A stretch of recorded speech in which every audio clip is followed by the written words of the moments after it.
ठीक है। चैप्टर जो पर्सनालिटी है, तो पर्सनालिटी क्या है अपने अपने तरीके से सब डिफाइन करें। हेलो हेलो, हाँ आ रही है आवाज। क्या पूछी? हेलो, हाँ बोल रहे हैं ना कि पर्सनालिटी आप अपने अपने तरीके से, अगर पर्सनालिटी क्या है ये डिफाइन कीजिए। फर्स्ट क्वेश्चन पर्सनालिटी से अपने तरीके से जो आपको आता है डिफाइन। पर्सनालिटी शब्द जो है मैम, मैं बोलूं? जी हाँ, जी मैम। एकदम बोलिए। पर्सनालिटी शब्द जो है इसकी उत्पत्ति जो है लैटिन भाषा के पर्सोना से हुई है, जिसका मीनिंग होता है मास्क यानी नकाब।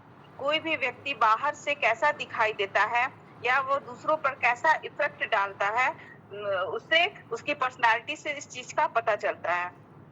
और पर्सनालिटी की बहुत सारी परिभाषाएं अलग अलग तरह से दी गई हैं, जिसमें ऑलपोर्ट की परिभाषा जो है वो बहुत अच्छी मानी जाती है, जिसमें उन्होंने बताया था कि personality is a dynamic organisation. यानी पर्सनालिटी जो होता है वो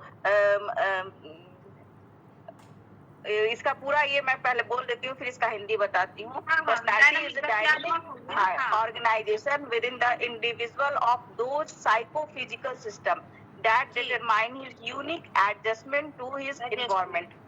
हाँ, पर्सनालिटी जो होता है वो व्यक्ति के भीतर उन मनोदैहिक गुणों का एक गत्यात्मक संगठन होता है, जो उसको उसके वातावरण के साथ एक यूनिक ढंग से एडजस्ट करने के में उसकी हेल्प करता है व्यक्ति की। बस हाँ काफी है, इतना डिफिनेशन तो काफी है। यूनिक एडजस्टमेंट से क्या मतलब है, उसको थोड़ा एक्सप्लेन कीजिए। यूनिक एडजस्टमेंट मतलब हुआ मैम कि वो हर तरह की परिस्थिति में, जैसी उसकी पर्सनालिटी है, वो हर तरह की परिस्थिति में अपने आप को एडजस्ट कर लेता है। एडजस्ट तो करता है और ये अनोखा भी होता है। हर आदमी का एडजस्टमेंट अपने आप में वो डिफरेंट होता है दूसरे से। अलग यूनिक का मतलब यहाँ अलग एक तरह से यही है ना कि इन्वायरमेंट सेम है, लेकिन हर व्यक्ति का एडजस्ट करने का तरीका यूनिक होता है। Exactly individual differences. Individual differences वही हुआ, सबका अलग अलग होता है, वही यूनिक एडजस्टमेंट हो गया। हाँ, यूनिक मीन्स अलग हुआ, मतलब अलग अलग तरीके से हर आदमी, ये सिचुएशन एक ही है, इन्वायरमेंट है, लेकिन एडजस्ट अलग अलग तरीके से करता है। ठीक है। और इसी का जो पॉइंट है ना हाँ बताइए। हाँ जी, ये वेलेंटाइन का है, व्यक्तित्व जन्मजात तथा अर्जित प्रवृत्तियों का योग है। या एक गिलफोर्ड का भी है, छोटा सा ये बोल सकते हैं उसको, कि व्यक्तित्व गुणों का समन्वित रूप है। उसमें दोनों गुणों का समन्वित रूप है। हाँ होगा, पर्सनालिटी दोनों को ही किसका डिफिनेशन है ये जो बताइए आप? गिलफोर्ड का है कि व्यक्तित्व गुणों का समन्वित। हाँ, गिलफोर्ड। हेलो,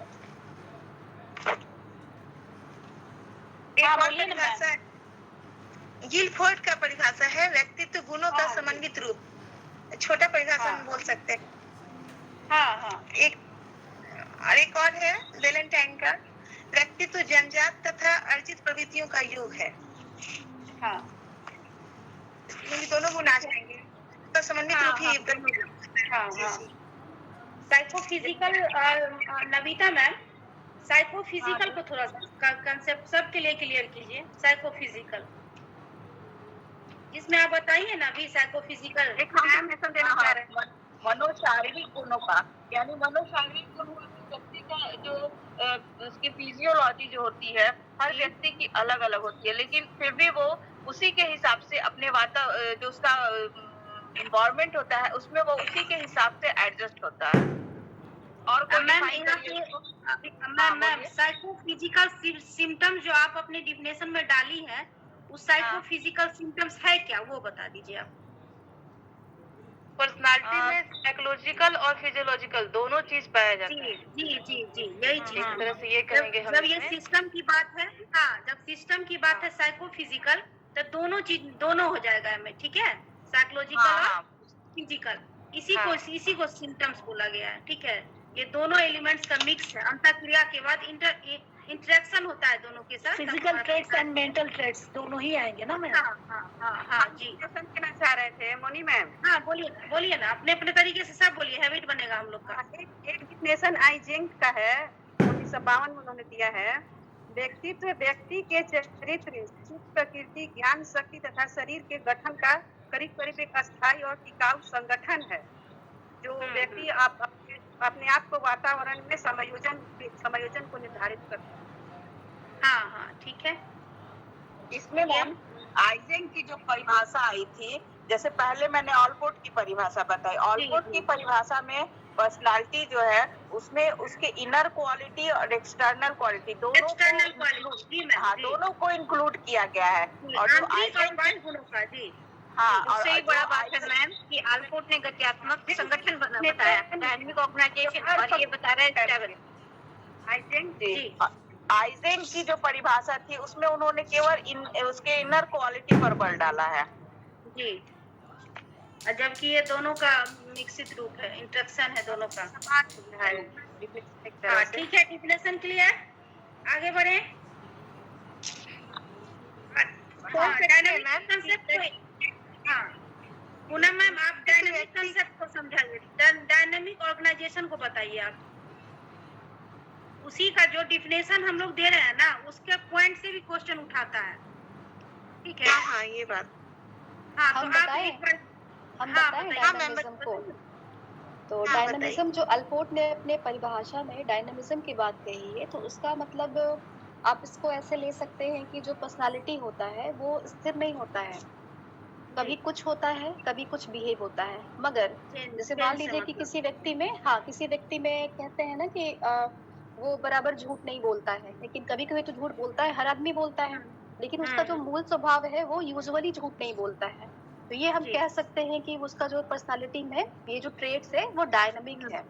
डायनामिक, ठीक है, उसकी पहचान है कि वो पहचान है कि वो हमेशा स्ट्रेट फॉरवर्ड है, झूठ नहीं बोलता है, लेकिन कभी कभी वो व्यक्ति भी जरूरत पड़ने पर झूठ बोल सकता है। तो लेकिन उसकी जो पर्सनालिटी में जो ये है ना कि पहचान पर्सनालिटी की, वो ऑनेस्ट है, वो झूठ नहीं बोलता है, ये उसकी पहचान हो गई।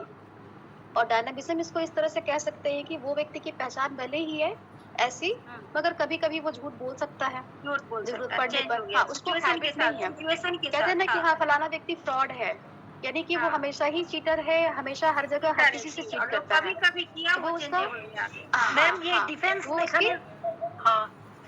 डिफेंस मैकेनिज्म को इससे रिलेट नहीं करेंगे, क्योंकि अभी हम लोग डिफेंस मैकेनिज्म में तो अनकॉन्शियस की बात की गई है ना, यहाँ हम लोग एक ओवरऑल की बात कर रहे हैं, एक जनरल, इसमें कॉन्शियस भी है, अनकॉन्शियस भी चीजें हैं, एक कंप्लीट होल पर्सनालिटी की बात कर रहे हैं। क्लियर है? बेसिकली अल्पोर्ट की परिभाषा में 3-4 चीजें जो मुझे लगती है कि है मेन, जैसे कि कह सकते हैं कि हाँ साइकोफिजिकल है, यूनिक एडजस्टमेंट है, डायनामिज्म है, ये 3 चीजें हैं जो और चौथा क्या बोले? फिजिकल, ऑर्गेनाइजेशन है मैम। हाँ साइकोफिजिकल सिस्टम हो गया, यूनिक एडजस्टमेंट और डायनेमिक ऑर्गेनाइजेशन, ये सब मिला करके एक पर्सनालिटी का निर्माण पर्सनालिटी का निर्माण होता है। बस यही कंसेप्ट समझना है हम लोग को। और बेसिकली जो है ना, किसी का साइकोलॉजिस्ट का ठीक है, अगर नाम याद रहे तो अच्छी बात है, लेकिन जिस लेवल पे हम लोग आ चुके हैं, कोशिश हम लोग करेंगे कि एक पर्सनालिटी का जो अच्छा डिफिनेशन होगा उसको डिफाइन करें अपने तरीके से। अगर अल्पोर्ट का डिफिनेशन याद है तो बोलिए, जो अच्छी डिफिनेशन है, जो फेमस है। और सबसे बड़ी बात ना कि सबसे एक ही सवाल तो पूछा नहीं जाएगा, सही। तो हम किसी एक चीज पर फिक्स हो करके उसको अच्छे से मार ले, एकदम कॉन्सेप्ट क्लियर कर ले, तो वो ज्यादा अच्छा प्रैक्टिस होगा। ईयर क्या था मैम? ऑलपोर्ट की परिभाषा का ईयर क्या था? 1937 भी लाया है अपने डेफिनेशन में। 50वीं परिभाषा थी ये पर्सनालिटी की, ये 50वीं परिभाषा थी। में क्या था उनका? Characteristics, behaviour and thought, unique adjustment to his environment को हटा के उसके जगह पे उन्होंने क्या बताया? Characteristic, behaviour and thought. Behaviour and thought 1951 में उन्होंने अपनी परिभाषा में चेंज लाया। Unique adjustment to his environment. ये भी बहुत अच्छा पॉइंट है, एकदम याद करने वाला बिल्कुल पॉइंट बिल्कुल। है। आलकोट कैरेक्टरिस्टिक बिहेवियर दूसरा क्या बताया आपने? बताया कि हमारा जो व्यवहार होता है सिर्फ हम एडजस्ट ही नहीं करते हैं वातावरण के साथ, वातावरण भी हमारे साथ मतलब एडेप्टिव ही नहीं होता है, बल्कि हाँ वो मतलब क्या बोले उसको एडजस्टमेंट भी करते हैं, एडेप्टेशन भी करते हैं, और वातावरण भी हमारे साथ एडजस्टमेंट और करता है, ये नहीं कि सिर्फ अच्छा, एक बार हम पढ़ाए थे ना, ढलने और ढालने वाली बात बोले थे ना, कोई थ्योरी इंटेलिजेंस का जो थ्योरी था, यानी क्या है ना, दो चीज है एडजस्टमेंट में, दो चीज है, एक तो हम अपने अकॉर्डिंग टू इन्वायरमेंट अपने आप को एडजस्ट कर लिए और इन्वायरमेंट को अपने अनुसार बना लिए, ये दो चीज है, यही चीज यही कहे आलकोट में। संगीता मैम इसको नोट कराइए। संगीता मैम यूनिक एडजस्टमेंट को नोट कराइए, तो क्या बताई 3 चीज? Unique adjustment to his environment की जगह पे उन्होंने 1961 में अपनी परिभाषा में चेंज लाया, कैरेक्टरिस्टिक्स बिहेवियर एंड थॉट। अच्छा जी, और इसी में दोनों चीज आ जाएगी, है ना? हाँ, एडजस्टमेंट जो दो एक जो बोली है मैम संगीता मैम वो ठीक था ना? आप जो बोले डायनेमिक ऑर्गेनाइजेशन क्या हुआ कि हमारा जो व्यक्तित्व होता है वो हमारे मनोशारीरिक में हमारा जो मानसिक और शारीरिक दोनों गुणों का एक संगठन होता है। तो इस संगठन को हम अलग अलग करके व्यक्तित्व को नहीं कर सकते, अलग नहीं कर सकते, तो क्या करते हैं हम उसमें चेंज ला सकते हैं। तो उसमें व्यक्तित्व में जो है एक चेंजेबिलिटी का एक गुण होता है। हाँ, डायनामिक अर्चना मैम सही डिफाइन की है, वो भी अच्छा डिफाइन की है डायनामिक ऑर्गेनाइजेशन को। हाँ, अलग नहीं कर सकते उसको, नहीं कर उसमें कुछ चेंजेबिलिटी ले आते हैं, चेंजेबिलिटी का गुण देखा जाता है। हाँ, ये हो गया क्लियर? हाँ, अच्छा, फरजाना मैम आप कहाँ हैं? आप भी बोल रही थी ना कुछ और कीजिए ना मैम, क्वेश्चन कीजिए। संगीता मैम, पूनम मैम और नवीता मैम, सब आदमी अपना अपना क्वेश्चन कीजिए ना उस पर्सनालिटी से, देखते हैं कौन अच्छे से, मतलब हम लोग अपने अपने तरीके से डिफाइन करेंगे, ठीक है? एक मॉर्टिन का परिभाषा है कि व्यक्तित्व व्यक्ति के जन्मजात तथा अर्जित स्वभाव, मूल प्रवृत्तियों, भावनाओं तथा इच्छाओं का योग होता है। हाँ, ये भी अच्छी परिभाषा। हाँ, ये सब वर्ड ठीक है। इसमें मूल प्रवृत्तियों को कोई आदमी डिफाइन कर दीजिए अच्छे से। हाँ, मूल प्रवृत्ति को डिफाइन करेंगे, अभी उसमें आएगा भी मूल प्रवृत्ति, है ना? ये क्वेश्चन आ सकते देते हैं तो हो सकता है इंस्टिंक्ट की बात की है ना, इंस्टिंक्ट लाइफ इंस्टिंक्ट और डेथ इंस्टिंक्ट दो होता है, उसको हम लोग भी डिफाइन करेंगे, वो तो हर चैप्टर में आता है, ठीक है? मोटिवेशन में भी है और इसमें भी है, सब में है, उसको हम करेंगे, ठीक है? पहले थोड़ा आगे चलते हैं, पर्सनालिटी में ही आएगा। हाँ, ये फ्राइड का है ना, सुना? हाँ, फ्राइड का है।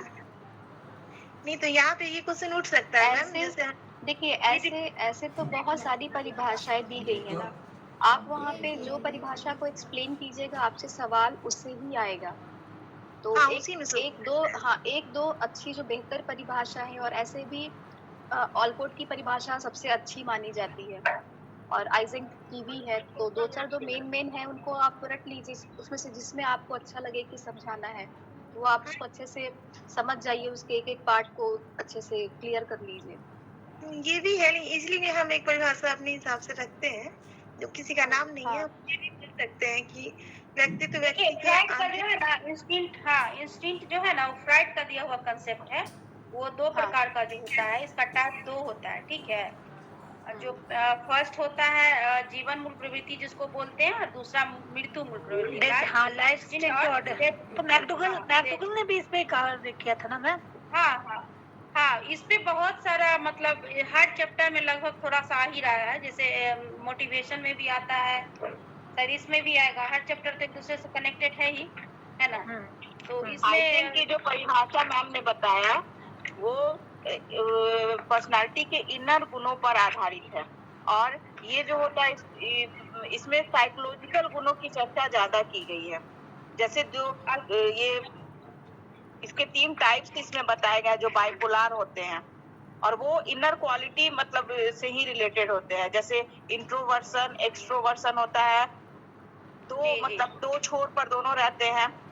दूसरा कभी एक ही zero- व्यक्ति कभी हाँ। एक ही व्यक्ति एक समय में इंट्रोवर्ट भी हो जाएगा, फिर हाँ, दूसरे और सेशंस में हाँ, एक्सट्रोवर्ट भी हो उसकी जाएगा, जिसको परिस्थिति के बाइपोलर। हिसाब से वो उसकी पर्सनालिटी चेंज हो जाएगी। जहाँ पर हाँ, जरूरत ये तो होगी वो ये तो जब आप क्लासिफिकेशन पे जाएंगे ना जी, टाइप्स, जी, तब आएगा, हाँ, हाँ। तो उसमें सारे ये सब आ जाएंगे कि किसने सारे आ जाएंगे। किस नहीं, हिसाब जैसे से अगर पर्सनालिटी हम की व्याख्या की है। आइजेंग की परिभाषा बताते हैं और इस बात को कहते हैं कि उसमें पर्सनालिटी के इनर क्वालिटी पर बल डाला गया, तो पूछ सकते हैं कि इनर क्वालिटी में क्या क्या आएंगे। हाँ, तब आपको ये एक्सप्लेन करना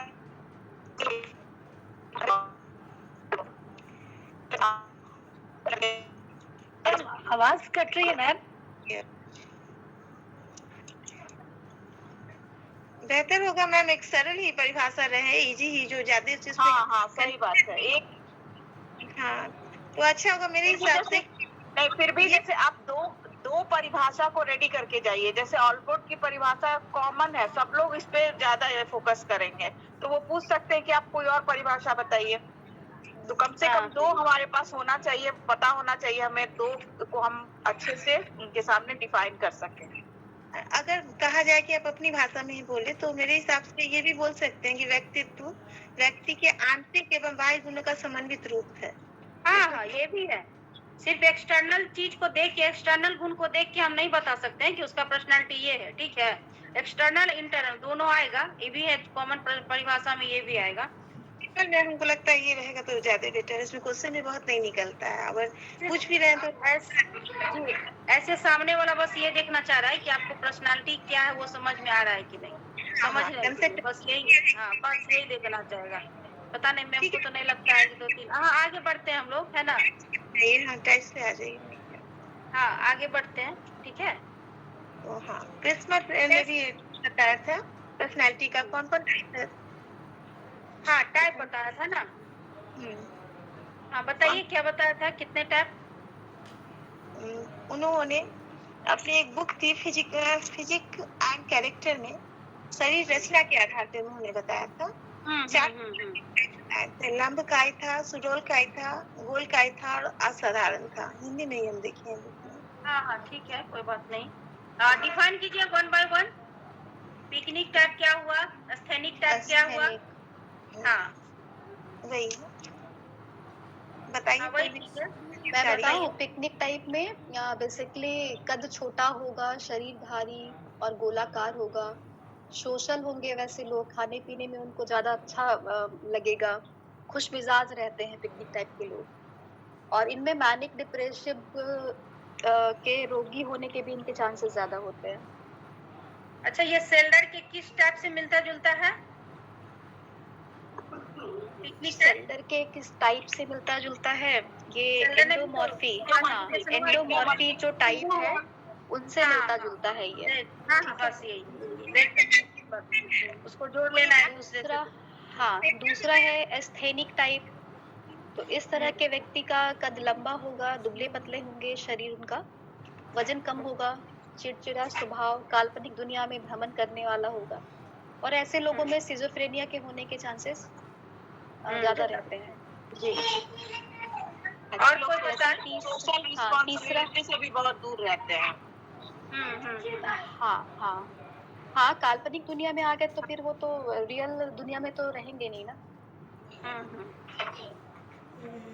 और सेल्डर का टाइप बताइए। तीसरा टोमेटो टाइप थ्योरी में जो बताया गया। और कोई दूसरा आदमी डिफाइन कीजिए। सेल्डर ने कितने क्लासिफिकेशन पर्सनालिटी के कितने टाइप बताए। ये सेकंड है, क्या बोली। नहीं, तीन बताए थे ना। शेल्डन ने 3 बताए थे। हम लोग याद रखेंगे, होल में क्रेस्नर 3 है ना। हाँ, क्रेस्नर 4 और शेल्डन 3। हाँ, क्रेस्नर 4 था। तो क्रेस्नर का जो तीसरा है ना, वो एथलेटिक टाइप है। इस प्रकार के व्यक्ति जो होते हैं उनके शरीर की मांसपेशियां बहुत गठीली होती है, और कद न ज्यादा लंबा होगा न ज्यादा मोटा होगा, लेकिन मॉडरेट होगा, उनका एक एवरेज हाइट होगी, और पूरा शरीर सुडौल और संतुलित दिखाई देगा। और चौथा टाइप जो है, ये क्रेस्नर का एथलेटिक टाइप हुआ। एथलेट, हाँ, चौथा हो गया डिस्प्लास्टिक टाइप। तो इस हाँ। श्रेणी में भी अलग कुछ स्पष्ट नहीं दिखता है गुण, बल्कि इसमें तीनों का जो तीनों गुण मिला जुला, सम्मिलित हाँ, होता है। तीनों हाँ। का मिला जुला सम्मिलित रूप होता है। ठीक है, तो हम लोग ये याद रखेंगे ना, क्रिस्मस की टाइप की जब भी बात होगी तो हम लोग 4 मानेंगे, ठीक है? हाँ, ऐसे 4 करके याद मानेंगे रखना है, और बोलना। याद करने के लिए कह सकते हैं कि फर्स्ट 3 का जो हाँ। जोड़ है ना वो चौथा है। हाँ, ये 3 है और टेम्परामेंट की बात होती है का ना, जोड़। क्या टेम्परामेंट होता है टाइप्स इसका? बताए जाते हैं मैम। हाँ, हाँ। इसको जब भी टाइप्स बताए जाते हैं तो इसके दो तरह के टाइप्स होते हैं, जैसे एक फिजिकल कैरेक्टर के आधार पर होता है और साइकोलॉजिकल। तो अभी जो हम जी, लोग जी। बात कर रहे हैं ये हाँ। सारे फिजिकल कैरेक्टर हैं। सारी गुण के आधार पे था। हाँ, हाँ, फिजिकल। फिजिकल कैरेक्टर है। और अभी जो अगर इसके बाद आइजन की पर्सनालिटी के बारे में अगर हम लोग बात करेंगे तो वो साइकोलॉजिकल कैरेक्टर के आधार पर। साइकोलॉजिकल कैरेक्टरिस्टिक के आधार पे। हाँ। जी। हाँ, उन्होंने आधार इसको फिजिकल रूप के आधार पे किया है, शरीर रचना किया। सेल्डन का एक बार चर्चा कर लें, हाँ, जल्दी जल्दी। सेल्डन का भी 3 है। हाँ, हेलो। बताइए। हाँ, एंडोमॉर्फी, सेल्डन का 3 है। मेसोमॉर्फी, एंडोमॉर्फी, मेसोमॉर्फी और एक्टोमॉर्फी। वेक्टोमर। जी। 1940 में दिया था अपना एक्टोमॉर्फी। सिद्धांत, है ना? थ्योरी जो है क्या बोलिए? 1940 में दिया था, स्वभाव के आधार पर यानी टेम्परामेंट के आधार पर और Temperament शारीरिक संरचना यानी कि हाँ स्ट्रक्चर के, बॉडीली स्ट्रक्चर के आधार पर इन्होंने 3 भाग में बांटा। किया था मैम, कितना बोली? 19? 1940 1940 था 19 हाँ किसमें? और 1925। हाँ, तो ये 3 टाइप हो गया। जल्दी जल्दी हम लोग चलते हैं, बड़ा स्लो चल रहे हैं, ठीक है? इंडोमार्फिक मान लीजिए, पिकनिक टाइप, हाँ, है ना? पिकनिक जैसा टाइप, हाँ। वो मैम बता रही अर्चना थी, मैम पिकनिक बताइए। टाइप हाँ। कुछ मिजाज हाँ। होगा, मोटा, खाने का शौकीन, इस टाइप का होगा। और जो हाँ। मेसोमार्फिक होगा वो एथलीट जो होता है, मतलब शारीरिक रूप से हाँ। चुस्त दुरुस्त, हाँ, स्वस्थ।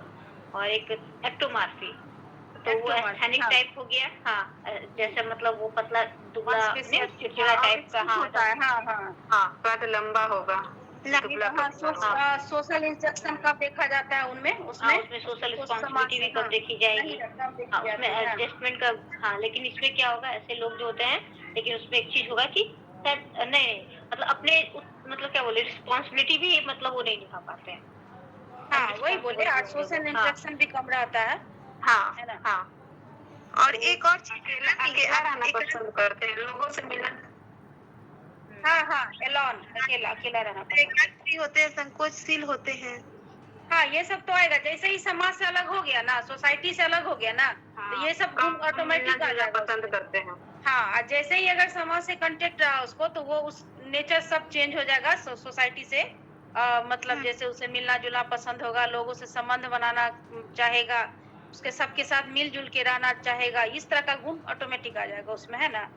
अब हम बात करेंगे हाँ, ठीक है मैम, आगे। मनोवैज्ञानिक गुण। हाँ, साइकोलॉजिकल गुण के आधार पर हम लोग बात करेंगे अब, हाँ, ठीक है? साइकोलॉजिक गुणों के आधार पे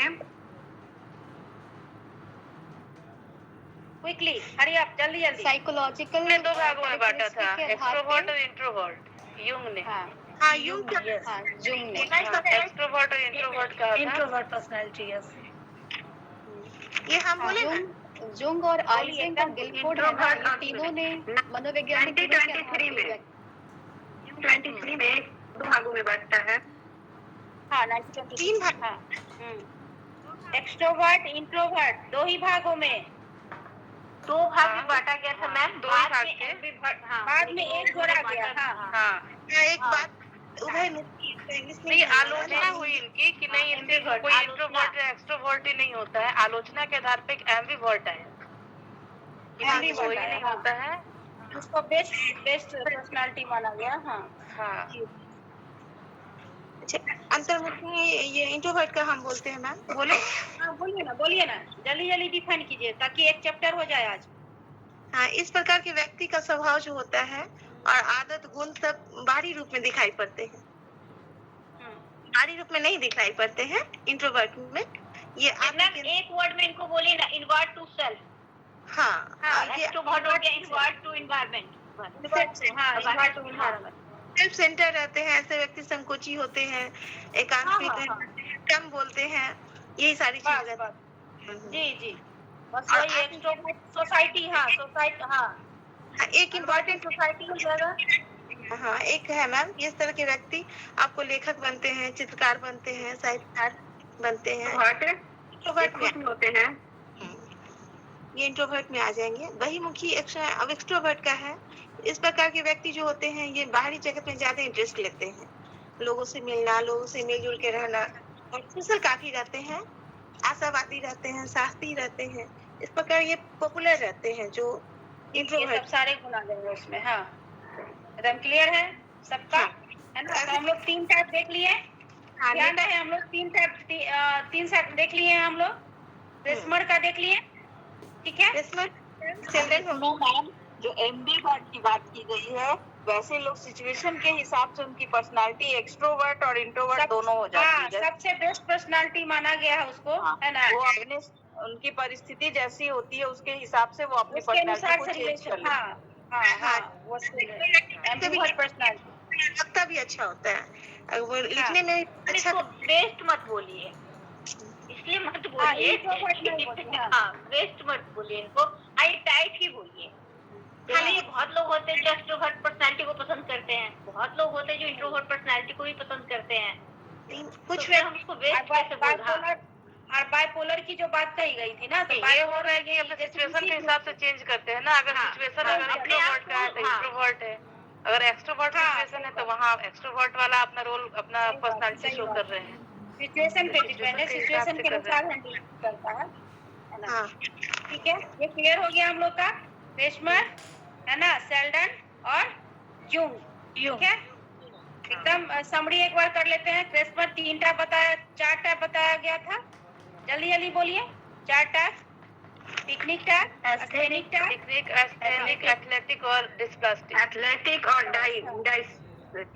डिस्प्लास्टिक। इसमें तीनों गुण सम्मिलित था, ठीक है? सोमाइटो टाइप जो थ्योरी है उसमें सेल्डन ने बताया 3 टाइप, इंडोमॉर्फी, मेसोमॉर्फी और एक्टोमॉर्फी, ठीक है? और साइकोलॉजिकल गुण के आधार पर जुंग ने बताया, ठीक है, 1923 में एक्सट्रोवर्ट, इंट्रोवर्ट और एम्बीवर्ट को बाद में उसको जोड़ा गया, ठीक है? ऐड किया गया। हाँ, ऐड किया गया। इसने किया था बाइपोलर, है ना? क्या बोले? आइजेंक का बाइपोलर।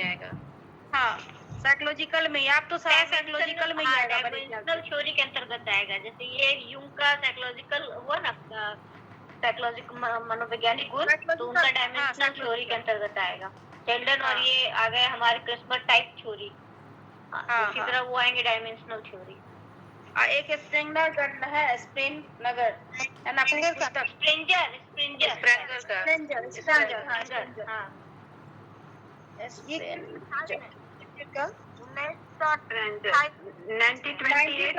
दिया है 1928 प्रकार बताए हैं इन्होंने, व्यक्तित्व के 6 प्रकार। हाँ, बताइए जल्दी। प्रकार, सैद्धांतिक प्रकार, आर्थिक प्रकार, सौंदर्य बोधि प्रकार, सामाजिक प्रकार, राजनीतिक प्रकार और धार्मिक प्रकार।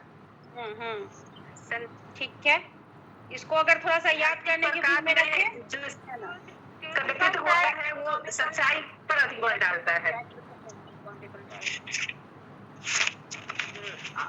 अगर इसको हम याद करने के व्यू में रखें तो ऐसे जोड़ लेंगे, ठीक है? Economic type, aesthetic type, political type और रिलीजियस टाइप। सामाजिक, आर्थिक, धार्मिक, राजनीतिक समझ में आ जा रहा है इसके बारे में। 4 हो गया जो हम लोग नॉर्मली जानते हैं। आ जाएगा। और 2 और हो जाएगा उसमें, ये एस्थेटिक है और एस्थेटिक और थ्योरेटिकल, ये 2 बस उसमें जुड़ जाएगा। ठीक है, तो इसमें ज्यादा कुछ जानने का जरूरत नहीं है ना? इसमें जो नाम है ना उसी से मिलता जुलता उसका डिफाइन है, ठीक है? इसमें ज्यादा जानने का जरूरत नहीं है, नाम से ही स्पष्ट हो जा रहा है। नाम से ही स्पष्ट हो जा रहा है नाम। हाँ, और पूछिए ना question, Deepika ma'am, Poonam ma'am, सब पूछिए उसी से, पर्सनालिटी से।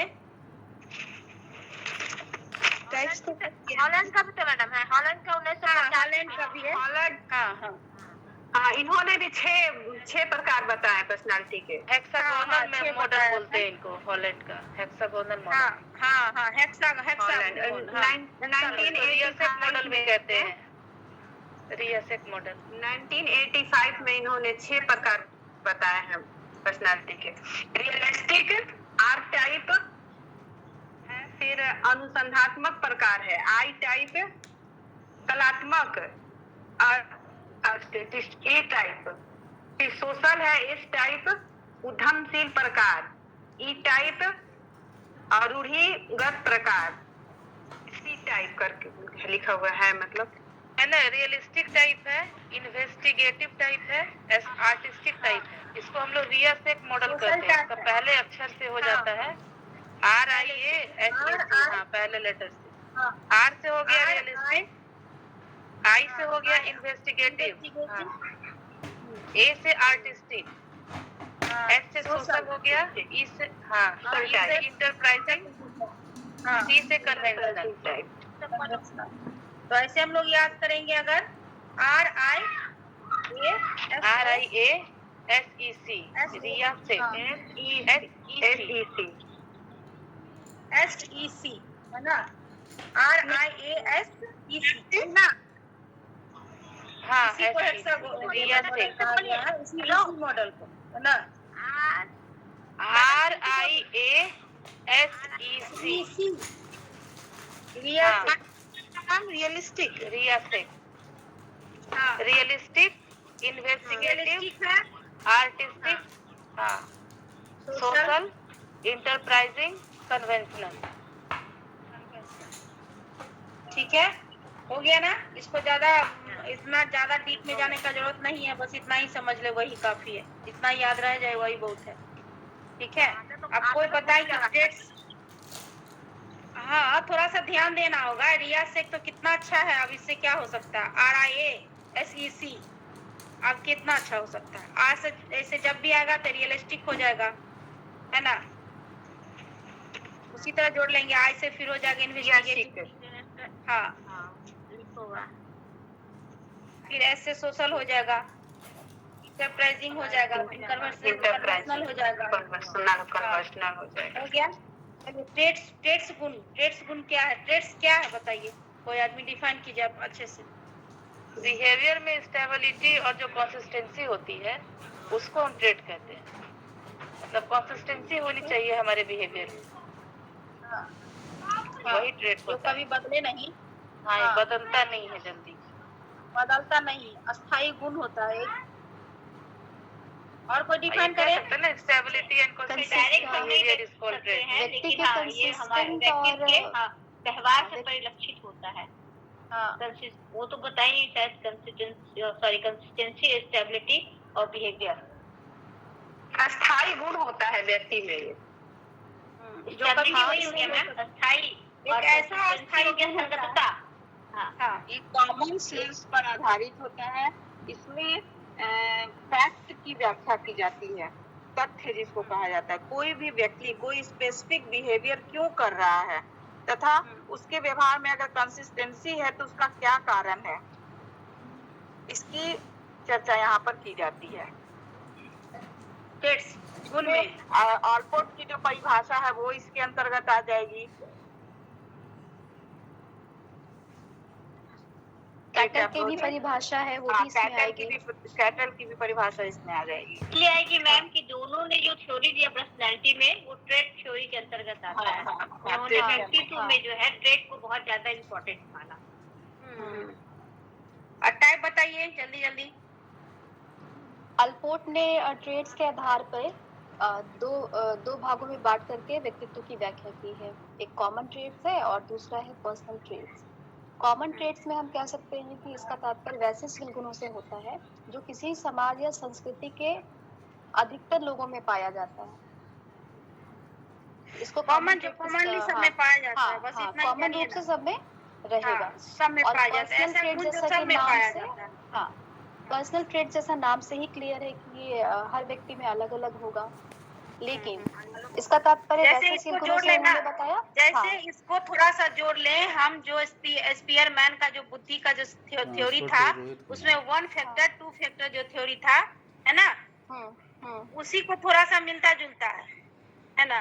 हाँ मिलता है, लेकिन इसको ऐसे कह सकते हैं कि इसमें भी जैसे किसी समाज या संस्कृति के व्यक्ति में एक फिक्स कुछ गुण होंगे। जैसे इसको कहा जा सकता है कि स्पीयरमैन का फैक्टर थ्योरी क्या था ma'am? Theory, two factor one factor theory, one factor theory था ना, ये टू एक्सपेरिमेंट जी और एस फैक्टर वाला ना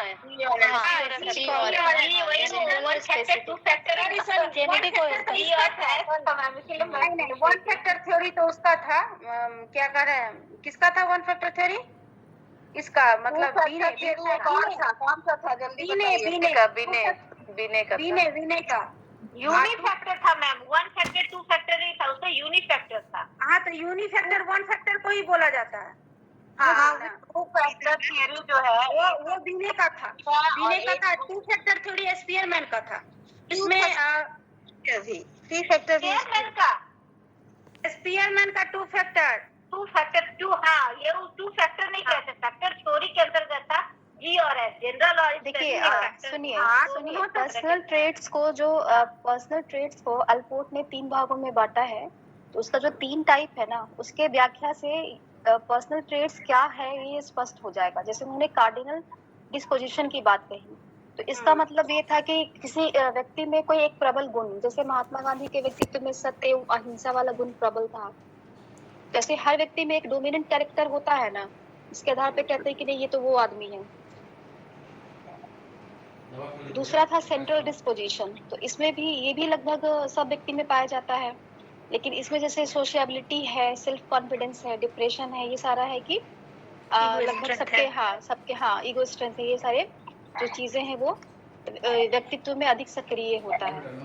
और तीसरा है कि सेकेंडरी डिस्पोजिशन, तो इसको उन्होंने बताया कि ये वैसा गुण है जो व्यक्तित्व के लिए कम महत्वपूर्ण होता है, सेकेंडरी है, लेकिन उसके व्यक्तित्व को वो डिफाइन कर रहा है। जैसे कि कम बोलना, कम बोलना, एटीट्यूड होता है ना कि वो बहुत कम बोलता है, कोई बहुत बातूनी होता है, किसी के खाने की आदत एकदम डिफरेंट होती है, किसी का हेयर स्टाइल एकदम डिफरेंट होता है। तो इन प्रवृत्तियों के आधार पे व्यक्तित्व को समझने में कोई खास मदद नहीं मिलती है, और ना ही इसके आधार पे व्यक्तित्व के बारे में कोई अलग खास अर्थ लगाया जाता है। फिर भी वो उसके व्यक्तित्व को डिफाइन करता है। कम महत्वपूर्ण होते हैं, लेकिन फिर भी वो यूनिक होते हैं, जो कि उसको तो इसीलिए इसको पर्सनल ट्रेट की संज्ञा दी। नहीं, कार्डिनल नहीं है, ये सेकेंडरी डिस्पोजिशन है। नहीं, कार्डिनल हम लोग समझ गए ना। कि जो कार्डिनल में तो कोई एक डोमिनेंट कैरेक्टर हो गया, डोमिनेंट बिहेव जो हो गया ना, तो जैसे वही गांधी जी वाला एग्जांपल है, इसके अलावा और मतलब व्यवहार, इससे मतलब होगा ना कि सोशबिलिटी, मदर टेरेसा है, हिटलर हो गए, ये सब आ जाएंगे एक क्वालिटी के आधार पे वो फेमस हो गए। ऐसा गुण जिससे वो अपने व्यवहार से प्रभावित कर रहे हैं लोगों को, है ना, वो अपने बिहेव से जो है उसका एक गुण बन गया। जैसे हिटलर नाम लेते ही हिटलर नाम लेते ही याद आता है कि बहुत आ जाती है, तो बस ये एक विशेष गुण है, उस गुण से उसका व्यवहार प्रभावित हुआ, और हम लोग भी उसी मतलब उसी बिहेव से हम लोग क्या उसको जान रहे हैं, उसी ट्रेट से ही हम उसकी पूरी पर्सनालिटी को हम जानते हैं, इंसान को पहचान है उसकी, उसका बिहेव, इसको मेजर क्वालिटी के रूप में जाना गया। और सेंट्रल ट्रेट जो ट्रेट था उसको सपोर्टिंग क्वालिटी कहा गया। जैसे 5-10 ऐसी क्वालिटीज होती हैं, ट्रेट्स होते हैं, ऐसे गुण होते हैं, एक्टिव रखता है व्यक्ति को, है ना। उसके पर्सनालिटी को हम समझ सकते हैं, पर्सनालिटी को एक्टिव समझ सकते हैं। हो गया, गुण की बात हो गई, है ना। अब टटल का कौन करेगा, बताइए कौन करेगा? कीजिए। सरफेस ट्रेट और सोर्स।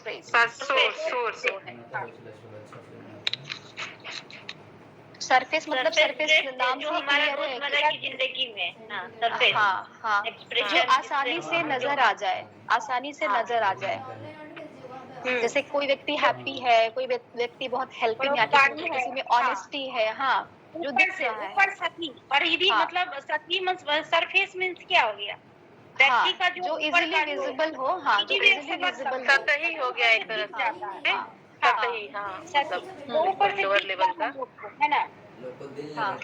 और सोर्स ट्रेट है वो डे टू डे लाइफ से के इंटरेक्शन से व्यक्त नहीं होता है, बल्कि इसका ज्ञान हमें तब होता है जब हमें उससे संबंधित सोर्स ट्रेट को एक साथ मिलाने की कोशिश करते हैं। जैसे कि वही कम्युनिकेशन है, और क्या हो सकता है, फ्रेंडलीनेस हो सकता है। कुछ सरफेस ट्रेट मिल करके सोर्स स्टेट का निर्माण एक सोर्स स्टेट का निर्माण करते हैं, राइट। कैटल ने बताया था कि उनके ये विट्रेट थ्योरी में 23 तरह के सोर्स स्टेट होते हैं जो किसी भी व्यक्ति, एक नॉर्मल व्यक्ति में पाए जाते हैं, और 12 जो है ऐसा सोर्स स्टेट है जो एबनॉर्मल व्यक्ति में पाए जाते हैं। और इसी को मापने के लिए उन्होंने 16 पीएफ जो क्वेश्चनर बनाया था, जो कि काफी इसके पहले जो एक लाइन बोली आप, 3 सोर्स स्टेट, 3 नहीं 23 सोर्स स्टेट। कैटल ने बताया कि 23 सोर्स स्टेट ऐसे होते हैं। 16 पीएफ, अच्छा याद आया। हाँ 16 पीएफ हाँ। तो उन्होंने बताया कि नॉर्मल इंडिविजुअल में ना 23 सोर्स स्टेट पाए जाते हैं अमूमन, और एबनॉर्मल इंडिविजुअल में 12 सोर्स स्टेट पाए जाते हैं। तो इस जो 23 और में से 16 को उन्होंने, 23 और 12 हो गया ना कैरेक्टर, इसमें से 16 को, जो 16 कैरेक्टर थे, उसको उन्होंने 16 पीएफ का जो क्वेश्चनर बनाया था उसमें उसको लिया है। क्लियर है? जी मैम, लेकिन अब 16 पीएफ में भी चेंज किया गया है कुछ। क्या बदलाव आया है? अब याद नहीं मैम, लेकिन इसमें जो 16 स्टेट्स की बात कही गई 16 पीएफ ही याद नहीं होता है, बदलाव कहाँ से याद करेंगे हम लोग? जब तक इसको अप्लाई नहीं करेंगे ना टेस्ट, तब तक याद नहीं होता। हालांकि ये आसानी है, ये भी है, लेकिन ये बाइपोलर होता है मैम, ये बाइपोलर है। ये बाइपोलर होता है। हाँ। इसके अलावा कॉस्टा एंड मैकनी 1994 की थ्योरी है पर्सनालिटी में। इसमें भी 5 डायमेंशन है। एक्सट्रावर्जन, एग्रीबलनेस, कंसाइसनेस, न्यूरोटिसिज्म है, ओपननेस है, बिग 5 थ्योरी। इसको बिग 5 के नाम से भी जानते हैं। बिग 5। हाँ, तो इसको हम लोग कर लें। मैक्रे कोस्टा की थ्योरी। अच्छा यही है ना, ओशन करके यही है ना? हाँ मैक्रे ओशन यही है। कोस्टा की थ्योरी बोला गया था। हाँ, कोस्टा की थ्योरी। हाँ, कोस्टा एंड मैकली। इसमें जो एक्स्ट्रा वर्सन है उसको, यह एक ऐसा डायमेंशन है जिसमें एक ऐसी परिस्थिति में व्यक्ति सामाजिक, मजाकिया, स्नेहपूर्ण, बातूनी आदि शील गुण को दर्शाता है, और दूसरी तरफ वो सिचुएशन में कभी वो शोबर हो अर्चना, जाएगा, पांचों को पहले क्लियर कर दीजिए। OCEAN, ओशियन को क्लियर कीजिए। कौन कौन से डायमेंशंस हैं? ओपननेस।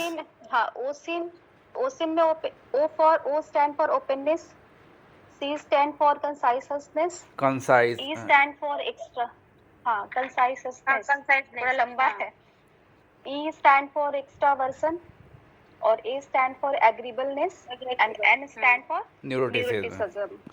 एक मिनट, O फॉर ओशन हो गया हम लोग का, ठीक है? नहीं, ओशन हो गया। नहीं, O फॉर ओपननेस हुआ ना? ओपननेस के बाद से दूसरा जो है वो कंसाइनेंस है। कंसाइसनेस। OCE से हो गया एक्सट्रोवर्सन, एक्स्ट्रावर्सन, A फॉर एग्रीबलनेस, और N फॉर हो गया न्यूरोटिसिज्म। ये पांच थे, है ना? ठीक है जी। हाँ, ओशियन जी। तो ओपननेस मीन्स है कि व्यक्ति एक तरफ काफी संवेदनशील है, काल्पनिक है, बौद्धिक है, और उसका जो व्यवहार है मतलब कि इसी से जुड़ा हुआ है।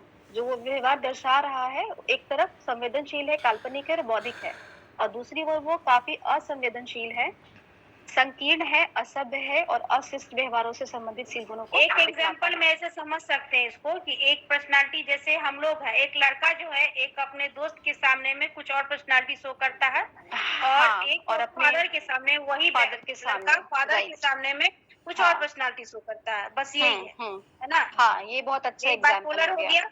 हाँ, यही बाइपोलर हो गया। ठीक है। कंसाइसनेस में है कि इसमें एक परिस्थिति में व्यक्ति जो है वो आत्मानुशासित रहेगा, उत्तरदायी रहेगा, सावधान रहेगा, और काफी सोच समझ करके कोई भी व्यवहार को करेगा, और दूसरे सिचुएशन में वही व्यक्ति बिना सोचे समझे असावधानी पूर्वक व्यवहार करेगा, कमजोर और आधे मन से भी व्यवहार करने से संबंधित शील गुण दिखलाता है। क्लियर है? इसका उदाहरण दीजिए मोनी मैम। किसका बोले? कंसाइसनेस जैसे हम लोग हाँ, ओशियन तो से चल रहे हैं, ओ हुआ हाँ, फिर ये सी। situation- हाँ, हाँ, तो इसमें बताइए। देखिए सब मिलता जुलता उसी टाइप का है, हाँ, समझे? जब almost वैसा ही अनुशासन है। की बात करेगी ना, अनुशासन की बात करें, उत्तरदायित्व की बात करो, तो अनुशासन क्या, हम अपने फादर के सामने में अनुशासन में, एक टीचर के सामने अनुशासन में रहते हैं, ठीक है। और फिर दूसरी परिस्थिति हमारे सामने, जैसे एक लड़का को एक लड़की ही दिख गई, तो उसके सामने में क्या करता है, कुछ और बिहेव करता है, ठीक है। हाँ, तो वो अनुशासन उसका खत्म हो जाता है, उसी लड़का का हाँ, अनुशासन खत्म हो जाता है, ठीक है। हाँ, हाँ। और वही है, और कुछ नहीं है इसमें। उसके बाद बाइपोलर आगे ही की- एक्स्ट्रावर्सन।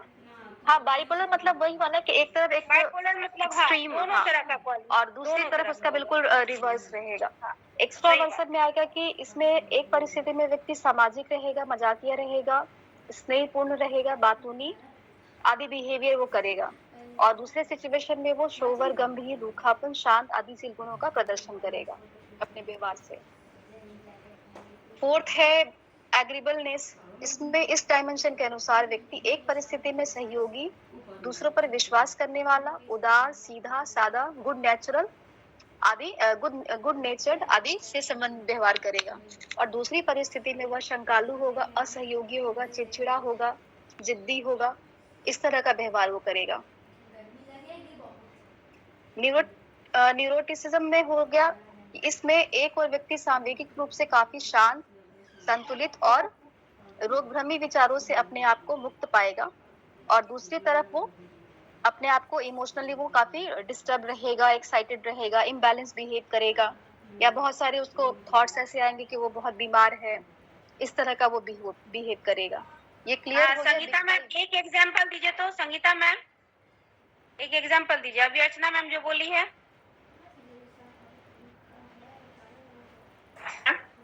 खाना खा एक ठीक है, दीपिका मैम चाहे पूनम मैम, बबीता मैम, जो भी एक एग्जांपल दीजिए ना, क्लियर हो जाएगा, ठीक है। ये अपने भाषा में कर लेना है ना उसको। दो हम बात करने नहीं गए, किसके एग्जाम्पल? हम उनसे कोई बात नहीं अभी कर जो रहे थे, मैम जबरदस्ती पढ़ाइए बात ना करते हैं। न्यूरोटिज्म का।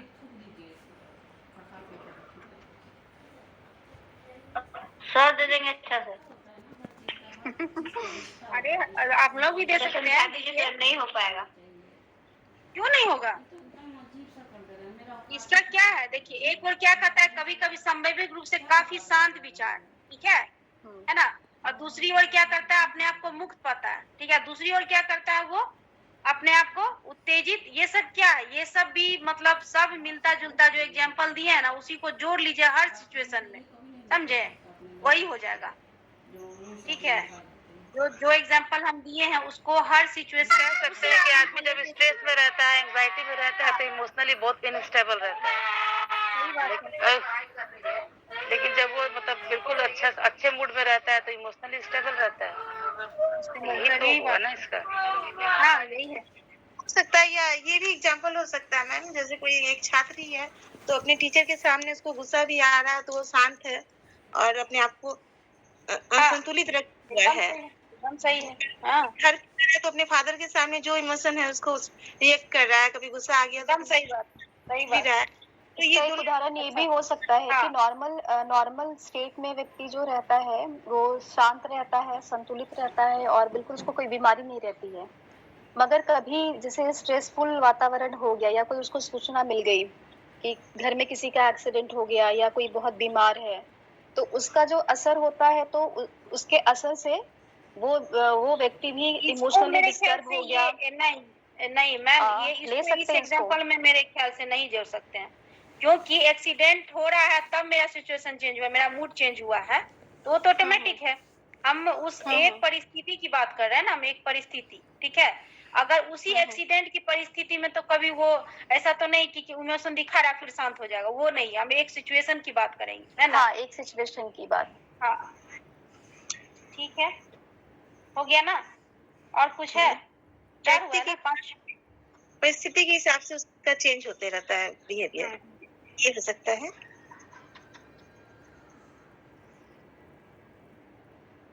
और आगे बढ़े। ये किसके अनुसार बोली थी मैम, एक बार रिपीट कर दीजिएगा तो, कौन इसका निकाले थे ये? ओशियन। हाँ, बिग फैट थ्योरी है, कोस्टा। कोस्टेड, क्या नाम बताइए मैम? Costa and मैक्री, 1994। 1992 94 दिया हुआ है इसमें तो। 1904 है। अच्छा 4 है 94 है। कर लेते हैं। चलिए आगे बढ़े, पूछिए ना, और चैप्टर से जो क्वेश्चन उठ रहा है पूछिए, है ना। अच्छा ये क्वेश्चन है कि जब ये है कि बिग 5 का मेजरमेंट करने के लिए ये कोस्टा और मैक्रे ने एक डेवलप किया था ना। ठीक है तो ले आएंगे। हाँ कुछ personality neo personality inventory revised ये नियो तो ये PIR कोस्टा और मैक्रे का था ना। मैक्रे का था। तो बिग 5 किसको दिया हुआ था? आप जाइए बिग 5 कोस्टा का ही है। जी जी अम्मा को कौन सी बुरा लग रहा है, मैं तो खुद झाड़ी नहीं उनको। बिग 5 जो नाम है ना वो नॉर्मन ने दिया था। नॉर्मल ने दिया था। नॉर्मन ने दिया था। नॉर्मल का है 5 नॉर्मल ने दिया था। हाँ। 1966 नॉर्मल का है। हाँ नहीं तो आपको तो क्लास हाँ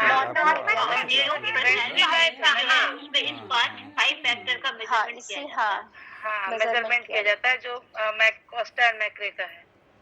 जबरदस्ती पैसा ट्रांसफर कर दीजिए, पैसा ट्रांसफर कर दीजिए, आपके पास बहुत है। कोस्टा एंड मैक्रे का आपके पास बहुत है एक वर्ड दिया था बिग 5 कि आपके पास अच्छा, बहुत नॉर्मल है। ओशन नाम इन्हीं का दिया हुआ था क्या?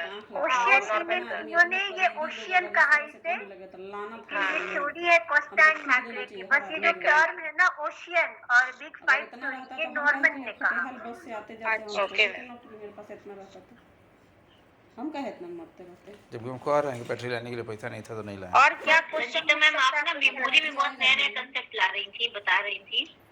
अब तो बैटरी मैम जिस दिन मेमोरी की क्लासेस होंगे ना उस दिन इसे करेंगे। अभी ना एक बहुत अच्छे फ्लो में चल रहा है पर्सनालिटी, तो ये ज्यादा बेटर से रिवाइज हो रहा है। के रखिएगा, हम लोग को बताइएगा प्लीज। जी जरूर, मेरे पास जो कुछ भी होगा जरूर बताऊंगी। नेक्स्ट करें क्या हम लोग? हाँ चलिए आगे बढ़िए। राइटमैन एंड रोजेनमैन का जो थ्योरी है क्लासिफिकेशन है पर्सनालिटी का, type A, type B, type C, इसको करें क्या? हाँ कीजिए। हाँ तो टाइप ए पर्सनालिटी जो है वो अचीवर उसको कहा गया है। ऐसे व्यक्ति में हाई अचीवमेंट कॉम्पिटिटिवनेस देखा जाता है। इनमें हाई अचीवमेंट मोटिवेशन होने के कारण ये इनको वर्कहोलिक कहा जाता है। ये बहुत ज्यादा काम करने में विश्वास करते हैं, अनलिमिटेड टाइम तक कार्य में लगे रहते हैं। ये लोग रिजल्ट ओरिएंटेड होते हैं। इनके सभी कार्यों में जल्दीबाजी देखा जाता है। ऐसे व्यक्ति के व्यवहार में इरिटेशन, अग्रेशन और इम्पेशंस भी देखा जाता है। शुरू में क्या नाम ऐसे बताया आपने? अचीवर टाइप भी कहा जाता है इनको। Achiever type. और Achiever। नाम किसका नाम था टाइप इसमें? ए, टाइप ए। अच्छा नहीं, कोई साइकोलॉजिस्ट का भी नाम क्या बोले ना रोजनमैन। रोजेनमैन का क्लासिफिकेशन क्या था इंडिविजुअल टाइप का जो होता है? Classification of personality by Friedman and Rosenman. जी जी इन्होंने जो क्लासिफिकेशन किया है ना तो type A, type B, type C, type D ऐसे करके नाम दिया है पर्सनालिटी की। उसमें टाइप ए है उसको अचीवर कहा गया है और ऐसे व्यक्ति में हाई अचीवमेंट कॉम्पिटिटिवनेस देखा जाता है। इनमें हाई अचीवमेंट मोटिवेशन होने के कारण ये बहुत ज्यादा काम करने वाले होते हैं। टाइम भी नहीं ध्यान रखते हैं, अनलिमिटेड टाइम तक ये काम में जल्दीबाजी की बात करते हैं, मतलब हाँ, कोई भी हाँ, काम चाहेगा जल्दी से खत्म कर ले और जल्दी करें और करते रहें। और ऐसे व्यक्ति के व्यवहार में इरिटेशन, अग्रेशन और इम्पेशंस देखा जाता है। ऐसे लोगों में हाइपरटेंशन और कोरोनरी हार्ट डिजीज के चांसेस ज्यादा देखे जाते हैं, क्योंकि वो टेंशन बर्डन तो ले रहा है ना, वर्क बर्डन ले रहा वर्क का है। बर्डन ले रहा है और एकदम लगता है कि इतना परेशान है वो अपने काम को फिनिश करने के लिए, जिसके वजह से वो प्रेशर में आता है। हाँ इसीलिए इनमें हाइपरटेंशन और ये हार्ट डिजीज होने के चांसेस ज्यादा देखे जाते हैं। टाइप बी जो है वो उसको बैलेंस कहा गया है। तो ऐसे व्यक्ति जो होते हैं वो बिल्कुल टाइप ए के विपरीत होते हैं। हाँ, just opposite। ये इजी गोइंग होंगे, रिलैक्स्ड होंगे, हाईली फ्लेक्सिबल होंगे और अपने लाइफ में ज्यादातर ये केयर फ्री अप्रोच अपनाते हैं। इनका अपने प्रति वाइडर फिलोसॉफिकल व्यू होता है। ये लोग तनाव मुक्त होते हैं तथा अपने कार्यों और जीवन को पूरा आनंद लेते हैं, बैलेंस बनाकर चलते हैं। काम ऐसे लोग क्या करेंगे ना, हाँ ऐसे लोग क्या करेंगे ना, अरे अभी तो समय बाकी है ना, काम तो करेंगे, अभी हो जाएगा ना, निश्चिंत और रहो इनका ना, काम हो अगर जाएगा। नहीं भी होगा तो वो परेशान नहीं होते, लोड नहीं लेते। काम को पूरा करते हैं, ऐसी बात नहीं कि काम को पूरा करते हैं, लेकिन जिस तरह वो प्रेशर में आके टाइप ए पर्सनालिटी वाले करते हैं, वैसे बी वाले रिलैक्स वे में करते हैं। ठीक है, जैसे अगर 4 दिन 2 दिन भी बाकी है ना, तो निश्चिंत से सोए हुए, कोई दिक्कत, अरे कर लेंगे ना, अभी 2 दिन है ना बाकी, कर लेंगे। जी जी इस तरह से रिलैक्स वे में रहते जी, हैं। आज करे सो काल कर, काल करे सो परसों, और जल्दी जल्दी क्या करे जब जीना है 100 वर्षों। बस वही चीज है, इतना घबराना का, इतना परेशानी क्यों, कर लेंगे ना, हो जाएगा, रिलैक्स वे। टाइप सी है, टाइप सी है कोऑपरेटिव और पर्सनालिटी वही पर्सनालिटी का टाइप था। इसमें ये टाइप बी ये लोग जो होते हैं ये अपने निगेटिव इमोशन को, जैसे क्रोध को छुपाना, अथॉरिटी के प्रति आज्ञाकारी बने रहना, और इनका ये स्पेशलिटी होता है। कैंसर पर्सनैलिटी भी कहा जाता है ना। हाँ, कैंसरस पर्सनालिटी भी कहते हैं। हाँ, कैंसर पर्सनालिटी। हाँ। ठनाया हुआ है। अब टाइप डी है, टाइप डी को डिस्ट्रेस पर्सनालिटी कहते हैं। ऐसे पर्सनालिटी में, हाँ, डिस्ट्रेस पर्सनालिटी, ऐसे व्यक्तित्व को मेडिकल साइकोलॉजी में यूज किया जाता है, और ऐसे व्यक्ति में वरी, इरिटेशन, मूड में ग्लूमी तथा सोशल इनहिबिशन देखा जाता है। ऐसे लोगों में नेगेटिव थॉट्स भी बहुत आते हैं, और ये डिप्रेसिव इनके होने के चांसेस ज्यादा होते हैं। तो कह सकते हैं कि डिप्रेशन के लक्षण इनमें देखे जाएंगे। इसके अलावा टाइप एफ है, इसको फीलिंग टाइप कहते हैं। तो ऐसे व्यक्ति में ना फीलिंग ट्रेट्स को ज्यादा, लेकिन ज्यादा वो डोमिनेंट रहता है, उनका इमोशन जो रहता है वो ज्यादा नजर आता है। अच्छा, वो तैयार है था। इसको बताइए मोनिका थोड़ा, टाइप एफ को। ऐसे लोग इमोशनली इम्बैलेंस होते हैं ना, मतलब उतना स्टेबल नहीं होते, इनस्टेबिलिटी देखी जाती है टाइप एफ वाले में। हाँ, उनका इमोशन पे अपना कंट्रोल नहीं होता है। नहीं, टाइप जी जो होते हैं वो खिला देगी तो ठीक लगेगा। गिफ्टेड कह सकते हैं कि इनमें जो इनका जो कॉग्निटिव कैपेसिटी होता है वो काफी इन्हांस होता है, और ये बहुत सेंसिटिव होते हैं जी टाइप के। इस साल तो नहीं। टाइप एच में बेसिकली ह्यूमैनिटी और ऑनेस्ट टाइप देखा जाता है। ऐसे लोग बहुत ही ज्यादा सिंसियर, शालीन होते हैं। इनमें ऑल इज वेल वाला फैक्टर देखा जाता है। ऐसे लोग धोखा खाने वाले होते हैं, क्योंकि ये सभी लोगों पर बहुत आसानी से विश्वास कर लेते हैं और सभी को अच्छा समझते हैं। तो दे दीजिए, हम टाइप एच वाले। गया था वहाँ दे दें। एंड टाइप जे, ये जजिंग टाइप के पर्सनैलिटी भी कहा जाता है। हार्डी हार्डी पर्सनैलिटी, उसको दिखा देंगे, मशीन पे डाल के डिप्रेशन का हो जाएगा। हाँ हाँ, यहाँ कपड़ा लेने जाते हैं एजेंसी। नहीं इसमें डिप्रेशन तो नहीं है। चलिएगा उस दिन। नहीं, वो टाइप डी को याद करने के लिए होता है। वो टाइप डी वाला हो जाएगा। डी वाले हाँ, टाइप जे है वो जजिंग टाइप होता है। ऐसे व्यक्ति समय से पहले अपने विकल्पों पर विचार करना पसंद करते हैं। इनके व्यक्तित्व में क्लैरिटी देखी जाती है। ये किसी भी इशू पर जज करके उसको प्रॉब्लम, मतलब कि इनमें प्रॉब्लम सॉल्विंग एटीट्यूड ज्यादा होता है ऐसे लोगों में। इसको एक लाइन में ऐसे समझ सकते हैं, टाइप जे को प्रॉब्लम सॉल्विंग एटीट्यूड में ज्यादा होता है। क्लियर है? हाँ, क्लियर है। तो बस ये हो गया टाइडमैन एंड रोजेनमैन का क्लासिफिकेशन।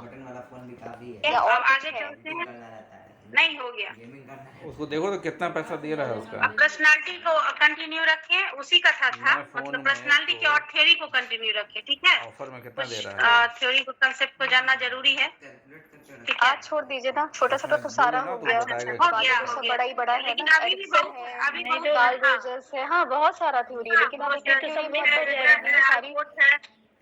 हाँ, बहुत सारी थ्योरी है, इम्पोर्टेंट है वो सब। अब तो थ्योरी तो अब शुरू होगा ना जी, मेन अप्रोच है कि कौन ने किसने क्या क्या दिया था। हाँ, और ये तो बहुत छोटा छोटा था। आराम तो होता है। पर्सनालिटी से बहुत सवाल होने वाले हैं। तो पेट और हिलाता है, इसलिए पर्सनालिटी को जो है ना अच्छे से करना, इसलिए एक एक पॉइंट करके हम लोग देख रहे हैं रिवीजन के व्यू से, है ना। ऐसे में क्या होगा ना, कुछ बातें हम लोग को याद रहेगी, है ना, रिवीजन से। अच्छा नहीं लगता। क्या ये ठीक है ना? वो जो बात करते हैं कितना मान अच्छा, हम बीच हम में बात लोग करने मना गए थे भी क्या? किए हैं। हम तो है बात ना? नहीं करने गए हम थे। लोग खत्म सर एक चीज खुदे ने समझा खोजना शुरू दीजिएगा किया सर, है। ये आलपुट की जो थ्योरी है उसपे फंक्शनल ऑटोनॉमी हम करके कह जो रहे हैं कि हमको पैसा कंसेप्ट ट्रांसफर आता हम क्या है बोले। सर, उसको समझ तो पाते हैं लेकिन उसको बोल नहीं पाते। क्या फिर से बोली मैम? आपका हो जाएगा। फंक्शनल ऑटोनॉमी करके आता है, हाँ वो दिए हुए हैं, लेकिन वो समझ तो पा रहे हैं लेकिन उसको बोल नहीं पाते हैं, कैसे उसको बोले। बेटा कभी आज तक नहीं दिया है, दामाद दे रहा है, हम उससे क्या बोल रहे हैं? सर लगता कहीं चले गए। बूढ़ा हो गया तब भी आज अपना रंजीता मैम समझा रही है अच्छे से। रंजीता मैम आप रोइएगा नहीं। यही बात तो ना बोले साइकोलॉजी हैं, आप लोग किस उनके ट्राई वजह से करते आप हैं मैं तो हमको तकलीफ नहीं होता है, बहुत तकलीफ होता है। सिसरेली की भी देख रहे हैं, बहुत सारी बुक है, अरुण कुमार सिंह की भी है, सिसरेली की है, आजकल हमारे बच्चा से बढ़ के कोई एनसीईआरटी भी देखते हैं कभी कभी, सही बात है। कोई कभी अपना आदमी जान देते हैं। जिससे कॉन्सेप्ट याद रह जाए। अच्छा नहीं लगता इसलिए हम ये दूसरे दिन हो ना, तो फिर हम लोग इसी तरह ज्वाइन करके इसको क्लियर कर लेंगे, है ना? हाँ हाँ हाँ। पर्सनालिटी की थ्योरी में फ्रायड और यूंग की थ्योरी पढ़ी जाएगी। कुछ भी नहीं है। हाँ, इसमें भी एरिक्सन है, रोजर्स है, फ्रायड, एडलर, जूंग, बहुत सारे लोग हैं अभी, लंबा लंबा कैटल है, हम जो तेरा भी कंट्रोल कैटल है। मेन बातें करिए। बेल्यूरा की थ्योरी है, मैस्लो है। ये नहीं सोच रहे हैं। हम इसमें ना एरिक्सन की थ्योरी पढ़ा देंगे, ठीक है? तो खा पी ले रहे हैं, यही बहुत है। ऐसे ही आप लोग भी डिसाइड कर लीजिए ताकि सबकी प्रैक्टिस हो जाए।